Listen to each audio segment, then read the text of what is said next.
জলস্য তুলু কেন বা জলস্য মানি সন্তান লাগবে না, জলে ভিজে গেলি যে ভগবানের চরণে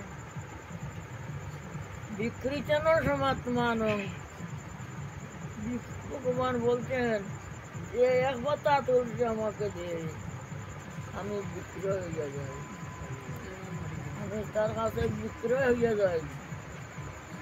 তখন ভাবলেন অদ্বৈত প্রভু, এই শ্লোক তো ভালো শ্লোক, তুলসী জল মাত্রেন জলস্য তুলুকেন বা বিকৃতেন সমাত্মান বক্তব্য বক্তবৎসর। ভগবান এত বক্তবৎসর, তখন তাকে তিনি তুলসী দেওয়া আরম্ভ করতেন। নিজ শির যন্ত্র ধরি, কথায় উদা করতেছেন মাথার উপরে, নিজ শির যন্ত্র করি আরাধয়ে শ্রী গৌরী, গৌরাইলা নদী আনগরে।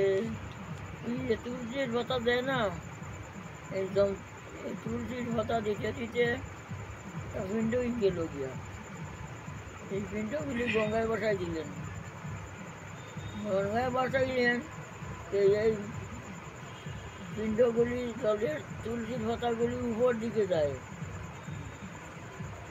উপর দিকে যায় কেন? দেখেছেন কোথায় যায়? শ্বশুর মায়ে স্নান করেন উপরের ঘাটে, শ্বশুর মায়ের বক্ষে গিয়া লাগলো এই তুলসী দিদি, এই আমার প্রভু আসবে। বিয়ের করে মা অদ্বৈত প্রভু তুলজনী সংস্কৃত পরিবার পাঠশালার স্কুলের হলে তুল চেয়ার করলেন শ্বশুর মায়ের ঘরে, ঘরে না শ্বশুর মায়ের বাড়ির কাছে আর কি। ঈশ্বরেও জন্ম নিল, এর আগে মহাপ্রভুর আগেই তো বিশ্বরূপ জন্ম নিল।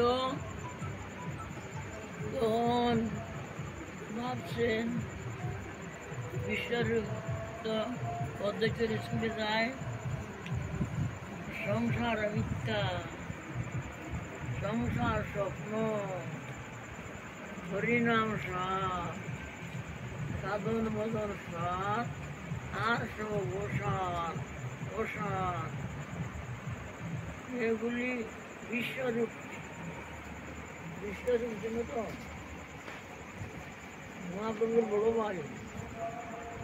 মহাপ্রভু যখন জন্ম হয় তখন বিশ্বরূপের 18 বছর না হতো, সেই বছরের হলো বিশ্বরূপ সংসার মিথ্যা, একটা স্বপ্ন। যে আমরা যে সংসারে আছি না, স্বপ্ন দেখতেছি, স্বপ্ন ভাঙ্গে, স্বপ্ন যখন ভাঙ্গে তখন তো মনে করে কি দেখলাম, স্বপ্ন দেখলো না, স্বপ্ন দেখিয়া তারপরে ঘুম ভাঙ্গিয়া দেখে কি দেখলাম। আমরা এখন স্বপ্ন দেখতেছি, এখন যেদিন আমার ঘুম ভাঙবে, লাইট জ্বললেই তো আলো হবে। আমাদের ঘুম যেদিন ভাঙবে, যেদিন তখন দেখবো আমরা ওই সংসার মিথ্যা।